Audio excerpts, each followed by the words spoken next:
नमस्कार। डीएनएक्स धर्म कर्म में स्वागत है आपका। हिंदू व्रत त्यौहार, व्रतों के रहने की विधि, इसके पीछे की पौराणिक कथाओं के क्रम में आज इस वीडियो में माघ कृष्ण पक्ष एकादशी, षटतिला एकादशी, माघ माह के कृष्ण पक्ष के एकादशी तिथि को पड़ने वाली तिथि को षटतिला एकादशी के नाम से जाना जाता है। षटतिला अर्थात तिल के 6 प्रकार: तिल स्नान, तिल का उपटन, तिल का हवन, तिल का तर्पण, तिल का भोजन और तिलों का दान। ये तिल के 6 प्रकार हैं। इनके प्रयोग के कारण यह षटतिला एकादशी कहलाती है। इस व्रत के करने से अनेक प्रकार के पाप नष्ट हो जाते हैं।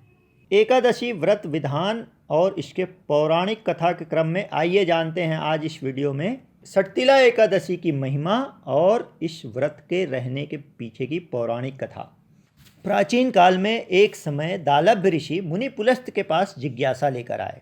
अपनी जिज्ञासा में दालभ्य ऋषि ने मुनि पुलस्त से पूछा, हे महाराज, पृथ्वीलोक में मनुष्य ब्रह्म हत्या जैसे पाप करता है, पराये धन की चोरी करता है, दूसरे की उन्नति देखकर ईर्ष्या करता है।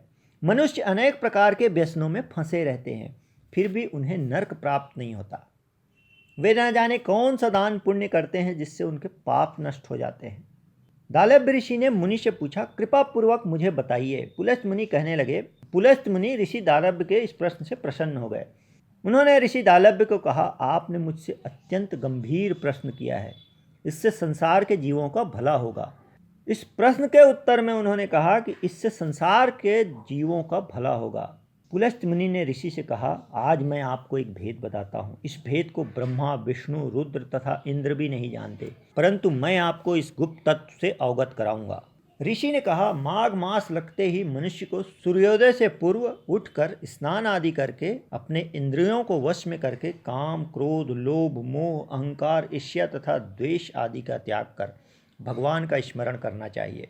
पुष्य नक्षत्र में गोबर, कपास, तिल मिलाकर उनके कंडे बनाना चाहिए। उन कंडों से 108 बार हवन करना चाहिए और एकादशी तिथि को भगवान का स्मरण करते हुए व्रत धारण करना चाहिए। एकादशी तिथि के व्रत में उन्हें रात्रि जागरण करना चाहिए।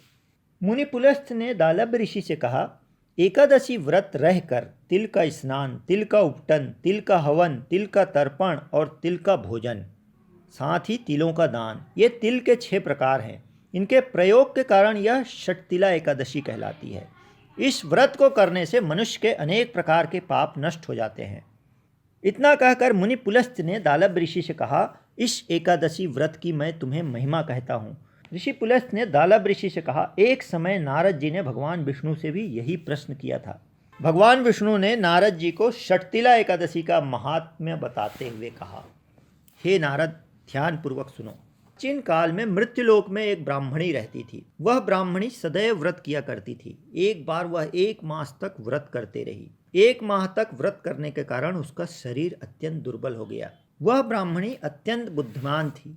भगवान विष्णु ने नारद जी से कहा, बुद्धिमान होने के बावजूद उसने देवताओं या ब्राह्मणों के निमित्त कभी भी अन्न या धन का दान नहीं किया।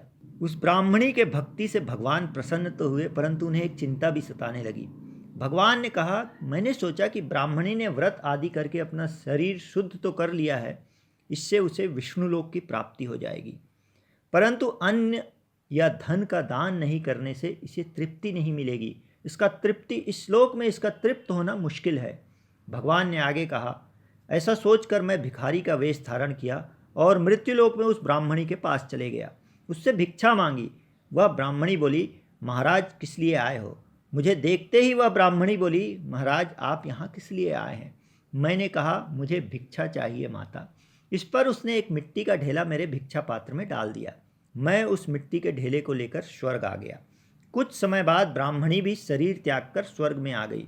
उस ब्राह्मणी को मिट्टी का दान करने से स्वर्ग में सुंदर महल मिला, परंतु उसने अपने घर को अन्न आदि सामग्रियों से शून्य घर में उसे जगह मिली। इससे ब्राह्मणी घबरा गई। घबराकर वह मेरे पास आई और कहने लगी, भगवान, मैंने अनेक प्रकार के व्रत किए, अनेक धर्म पूजा पाठ की, इसके बावजूद मुझे अन्न आदि सभी वस्तुओं से रहित घर मिला है। मेरा घर अनाज आदि वस्तुओं से रहित है। इसका क्या कारण है? भगवान विष्णु ने कहा, मैंने ब्राह्मणी से कहा कि तुम पहले घर चले जाओ। तुम्हें घर में देखने देव स्त्रियाँ आएंगी। तुम उनसे पहले षटतिला एकादशी का पुण्य और इसके रहने की विधि जान लेना, उसके बाद ही द्वार खोलना। ऐसा सुनकर वह ब्राह्मणी अपने घर चली गई। ब्राह्मणी को देखने के लिए देव स्त्रियाँ उनके घर आईं और ब्राह्मणी से द्वार खोलने के लिए कहा। ब्राह्मणी ने कहा, आप मुझे षटतिला एकादशी का महात्म्य बताओ। देव स्त्रियों ने ब्राह्मणी को षटतिला एकादशी के बारे में बताया और विधि विधान से व्रत करने के बारे में बताया। षटतिला एकादशी के व्रत के बारे में जानकर ब्राह्मणी ने जैसे ही दरवाज़ा खोला, देवांगनाओं ने देखा कि वह न तो गांधर्वी है और न ही आशुरी है। वह ब्राह्मणी पहले जैसी मानुषी है। उस ब्राह्मणी ने देव स्त्रियों के कहे अनुसार षटतिला एकादशी का व्रत किया। इसके प्रभाव से वह अत्यंत सुंदर और रूपवती हो गई। उसका घर धन धान आदि से परिपूर्ण हो गया। भगवान विष्णु ने नारद से इसके पश्चात कहा, हे नारद, मनुष्यों को मूर्खता त्याग कर षटतिला एकादशी का व्रत रखना चाहिए, और यदि व्रत रखते हैं तो किसी भी प्रकार का लोभ ना करते हुए तिल आदि वस्तुओं का दान करना चाहिए। इससे मनुष्य का दुर्भाग्य, दरिद्रता तथा अनेक प्रकार के कष्ट दूर होकर उसे मोक्ष प्राप्ति होती है।